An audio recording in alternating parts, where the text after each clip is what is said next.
Are we recording? Yeah. Uh, um, my name is Winston Smith, and I love Big Brother. Who is Big Brother? Well, he's the ruler of a totalitarian government, which basically means they control everything, from food to thoughts, to even to reproduction and intercourse. I mean, I really used to hate Big Brother, but after a while, I loved him, but the story of how and when I hated him was really a long time ago. I guess it all started around the beginning beginning of the year, because I was really frustrated with the oppression and the rigidity of it all, because they like I said before, they controlled everything from our thoughts to our basically any expression of individuality. And I really didn't like them, so I had a diary that I purchased illegally, because even thinking rebellious thoughts is a crime.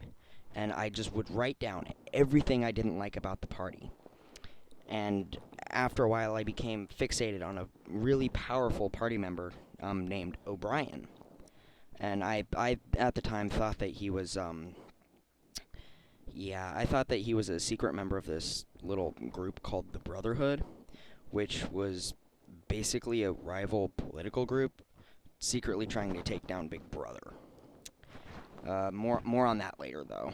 But I worked at the Ministry of Truth, which is basically a big department that changes history to however the party wants it to, and just to help quell the rebellious thoughts and stuff.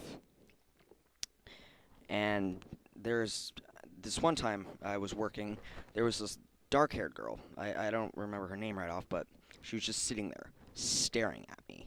Like, staring, just like staring at you, like an eggplant would stare at a brick. Just intense and fixated. Now, at the time, I thought that she was like one of those one of those people who turn you into the thought police for thinking thoughts. But, yeah.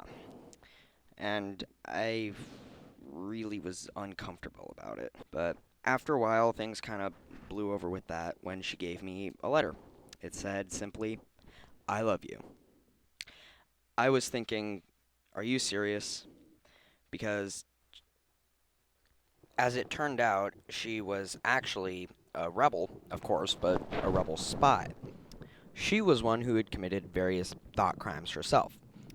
She told me her name was Julia, and so we began to have an affair. Granted, it was a covert affair, and I say that with massive air quotes, because we were always looking for people who were for the party monitors. And because they would watch you everywhere. They would have signs that said, Big Brother is watching you, with a camera fixated straight on your face. And eventually we rented a room above some store in a poor district. And so I knew that we were going to be caught and punished sooner or later, because, I'm a pessimist. It's what I do. But, yeah, Julia was more optimistic about it, to say the least. Yeah, and pretty much the more we dated and went out and stuff, my hatred just grew more and more intense. Like a bunny eating another animal. Like, it was that intense. And it was around this time that O'Brien wanted me to come and visit him. So me and Julia, we go over to his apartment.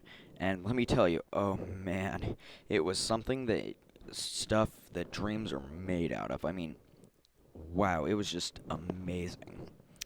And it turns out that he was also a secret member of the Brotherhood. And he gives us our indoctrination, which is basically this ritual where they go like, ooh, you are now part of the Brotherhood. And so then he gives us the leader, Emmanuel Goldstein. He gives us the manifesto that he wrote about the Brotherhood. And I'm reading it, and it's like all these 20th century social history just jammed in one. And then all of a sudden, like when I'm reading this to Julia, soldiers barge in and then just sees both of us. Apparently, Mr. Carrington, our landlord, he was a member of the Thought Police. And, uh, yeah. So Julia was taken away, and she was sent to the Ministry of Love. I never really knew what happened to her. But I also found out that O'Brien, who was actually not a member of the Brotherhood, was also a spy, just pretending so I could be doing an open act of rebellion against the party. So he spends months trying to break me and make me cry, basically. And when he can't, he sends me to room 101, where I have to confront my deadliest fears, which in my case was rats, since I had had so many nightmares about them. In fact, rats are something that I hate more than cold coffee. Okay? It was that bad. So, they sent me to it, and they put this giant cage over my head, and they fill it with rats. And I could just smell the bile and the feces. I could just smell it emanating from them. And they were crawling all over my face. And I think one of them were trying to eat me. I just couldn't take it. I shouted, "Stop, stop, please, stop." I just asked for them to stop at the top of my lung. And I was pleading with O'Brien, "Please, stop. Please, just do it to Julia, not to me." And so apparently they did, I guess. But I guess letting go of Julia was really what they wanted me to do all the whole time. After I was a broken man, they rebuilt me how they wanted me and sent me back out on the street. I was I met Julia again later, but I never really felt anything. It was like watching a documentary about fish. Not very interesting. Anyway, after I saw her, I basically love Big Brother, and I've accepted the party entirely. So, that's the story of how I came to love Big Brother. And now, if you'll excuse me, I've got to go back to my job.